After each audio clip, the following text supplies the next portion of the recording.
Shalom saudaraku yang kekasih di dalam Tuhan kita, Yesus Kristus. Kita sedang dalam perjalanan pulang. Tidak lama lagi dan perselisihan akan berakhir. Semoga kita yang berdiri di tengah-tengah konflik selalu menjaga visi kita yang tidak terlihat. Lupakanlah hal-hal yang ada di belakang dan jangkaulah hal-hal yang ada di depan. Karena kita harus tahu bahwa kita sementara di dalam perjalanan pulang ke rumah. Sebelum kita dengarkan renungan harian kita hari ini, mari kita berdoa. Ya Tuhan Allah Bapa kami dalam sorga, kami ingin mendengarkan renungan harian pada hari ini. Allah berkati kiranya melalui kuasa Roh Kudus, agar kami dapat memahami firman Tuhan ini, dan kami dapat memastikan di dalam perjalanan pulang ke rumah, kami boleh ada di rumah Tuhan yang telah Tuhan sediakan bagi kami. Terima kasih Tuhan untuk firman-Mu. Dalam nama Yesus kami berdoa. Amin.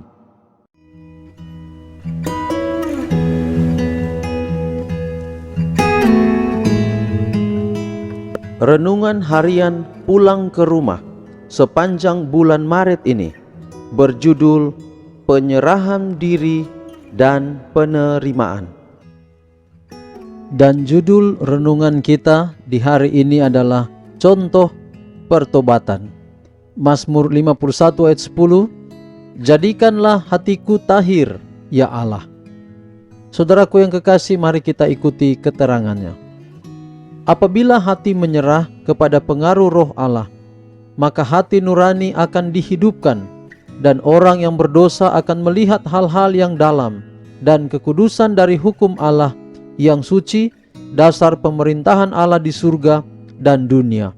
Karena terang yang sesungguhnya yang menerangi setiap orang sedang datang ke dalam dunia, menerangi setiap sudut yang gelap dalam jiwa itu, dan hal-hal yang tersembunyi di dalam kegelapan dinyatakan.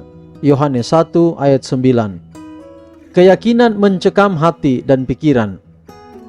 Orang berdosa mengalami satu perasaan takut untuk menghadap dalam kesalahan dan ketidaksuciannya sendiri di hadapan Allah yang menyelidiki hati manusia. Dia memandang kasih Allah, keindahan dan kegembiraan kesucian. Dia ingin disucikan dan dipulihkan dalam hubungan dengan surga. Doa Daud setelah kejatuhannya menggambarkan keadaan duka sejati dari dosa itu. Pertobatan yang jujur dan dengan hati yang tulus dan dalam. Padanya tidak ada usaha hendak meringankan kesalahannya. Tiada keinginan melarikan diri dari hukuman yang mengancam, membuat dia tekun dalam doa. Daud melihat betapa besarnya pelanggaran yang dibuatnya.